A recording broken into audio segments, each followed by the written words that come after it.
Эртең улантабыз дейт. Китептин улантайын. Бул духовная основа успеха деп аталат экен. Эртеси күнү Михрон менен наставник мөмө жемиштер бакчасында иштешти.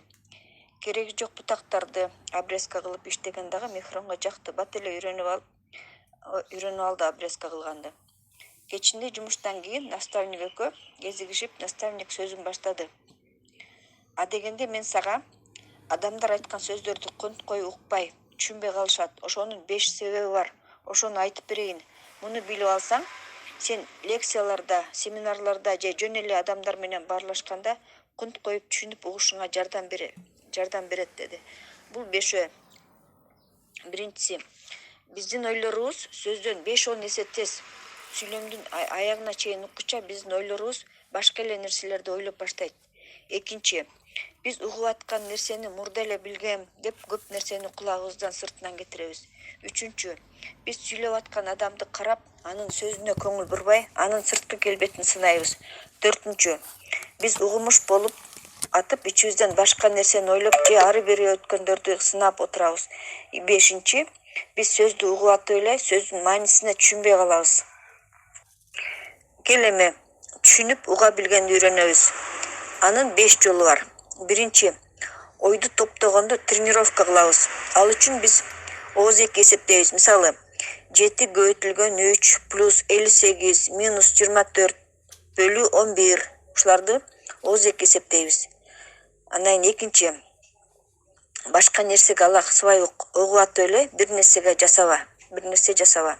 Үчүнчү, сенин көз карашыңа карама каршы нерсени туура кабыл ал. Укпай коюп, ага татыктуу жооп берип салганга аракет кылба. Андан көрө аны жакшы түшүнүү үчүн өзүңдүн суроолоруңду даярда. Төртүнчү, дайыма айтылган сөздөн негизги ойду, маанилүү маалыматты тапканга аракет кыл. Бешинчи, кайсы сөздү маанилүү деп эсептесең, ошону эстеп калыш үчүн ичиңен бир нерсе жолу кайтала. Билесиңби, Мехрон, бардык адамдар бир канча категорияга бөлүнөт. Биринчи категориядагы адамдар жумуштан барат, иштешет, кайра келишет. Кайра эле эртеси ошондой эле схема менен жашагандар. Булар дыйкандар, кара жумушчулар. Булар Кудайга шүгүр, баары жакшы болот деп бири-бирин сооротуп, үмүттөнүп жашашат. Биринчи категориядагы адамдар көп иштешет, бирок руханий жактан жарды болушат. Мындай адамдардын руханияты кыйналуу. Финансылык эркиндиги жок адам эч убакта руханий жактан дагы бай болушпайт. Булар руханий жактан дагы жарды болот. Анткени алар эртеден кечке иштеп, намаз окуганга дагы убакыт таба алышпайт, же окуса дагы кыйналып атып окушат, өзүн кыйнап, шашып окушат. Бул духовностько кирбейт. Бул жөн эле ритуал. Экинчи категориядагы адамдар, булар диплому бар адамдар, бирок буларды деле образованный деп айтууга болбойт. Кандай адамды образованный, билимдүү деп айтабыз? Билимдүү деп башкалар чече албай аткан маселени чече билген, келечегине 2-5 жыл алдыга көрө билген, маселе чечкенге мүмкүнчүлүктөрдү таба билген, өзүнүн билимин практикада колдоно билген, өзүнүн койгон максатына жете билген адамды билимдүү деп айтабыз. Көбүнчө адамдар биринчи категориядан экинчи категорияга көтөрүлгөнгө аракет кылышат, билим алышат, вуздарды бүтөт, бирок кайра эле биринчи категорияга түшүп калышат. Булардын жашоосу диплом алгандан кийин деле өзгөрбөйт, анткени булардын руханияты мурдагы эле калыбында калган. Экинчи категориядагы адамдар 5-7 жыл окуп, өмүр бою иштешет. Бул 20-кылымда актуалдуу болчу. Азыр болсо 5-7 жыл иштеп, өмүр бою окушубуз керек. Кээ бир адамдар экинчи категориядан 3-чү категорияга көтөрүлүшөт.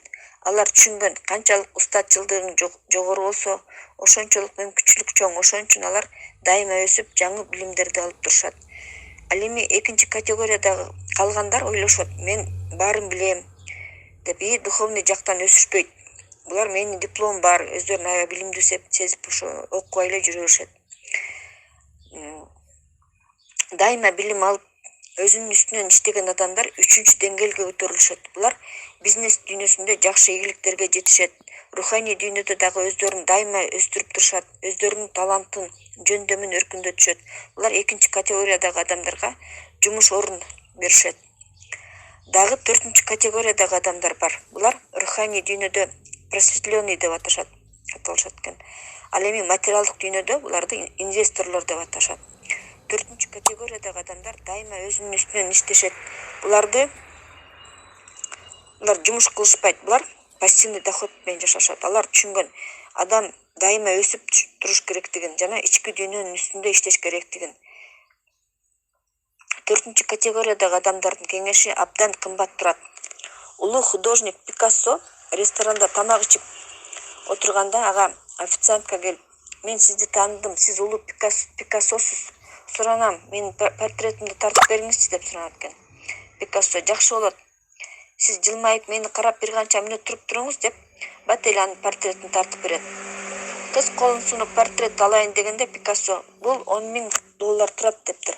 Кыз таң калып: "Кандайча, сиз буга болгондо 15 мүнөт эле кетирдиңиз го" дегенде: "Жок, мен буга 53 жылымды коротком" дептир. Биз советтик адамдар бекер билим алып, бекер дарыланып көнгөнбүз. Ошон үчүн кеңеш үчүн, консультация үчүн төлөгөнгө көнгөн эмеспиз.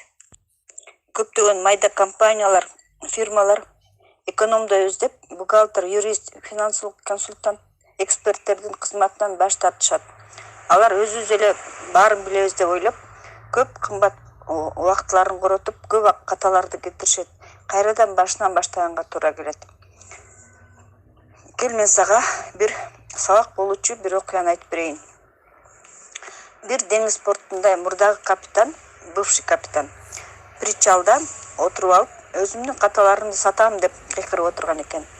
Жанынан өтүп бараткан бир белгилүү капитан өзүнчө ойлоп коюптур ичинен: "Бул келесого мунун катасынын элге эмне кереги бар" деп. Эртеси күнү ал деңизге чыгат. Бир күчтүү штормго кабылып, корабль чөгүп кетет да, ал эптеп кораблдын мачтасынын сыныгын кармап, чөкпөй араң эле зорго тирүү калган экен. Бир канча сааттан кийин башка бир ал ошентип суунун үстүнө калкып калган мачтанын сыныктарын бир кармап алып, ошону кычактап, эптеп чөкпөй, ошентип эптеп аман калган экен да.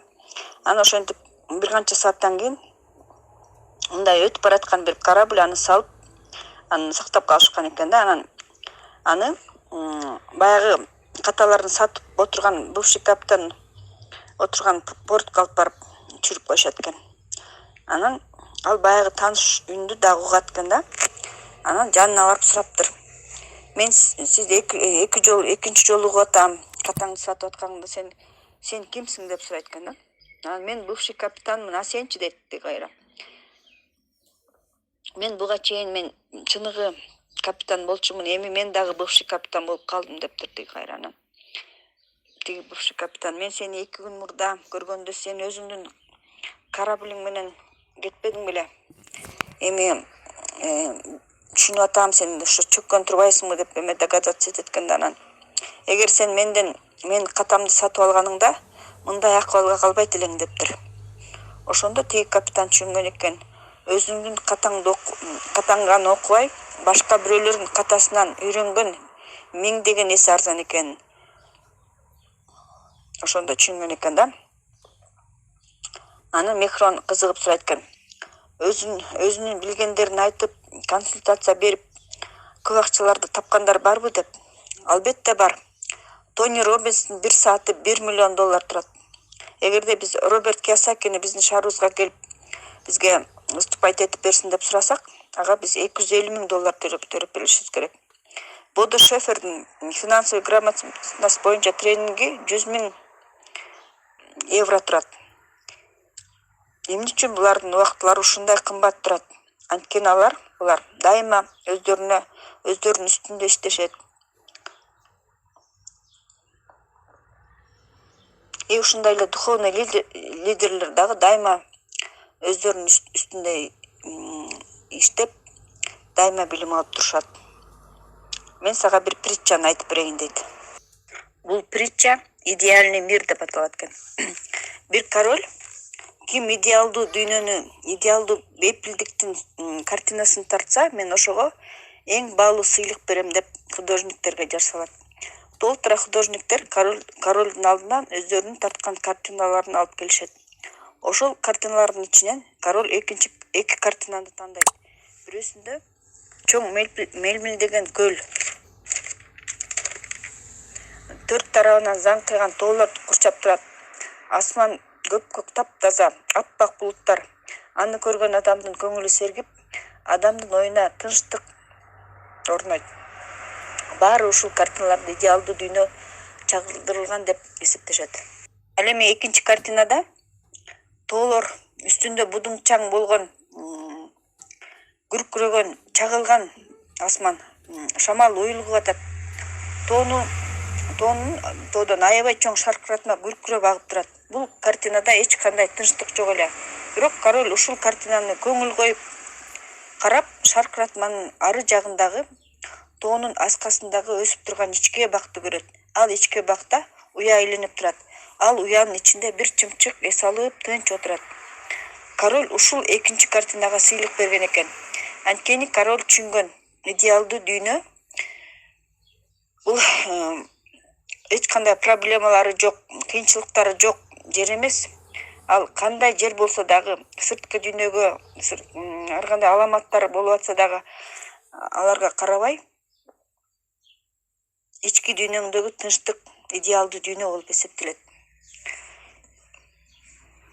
Ички дүйнөдө эч убакта сыртта болуп жаткан кырдаалдар таасир бербеш керек экенин түшүнгөн да король.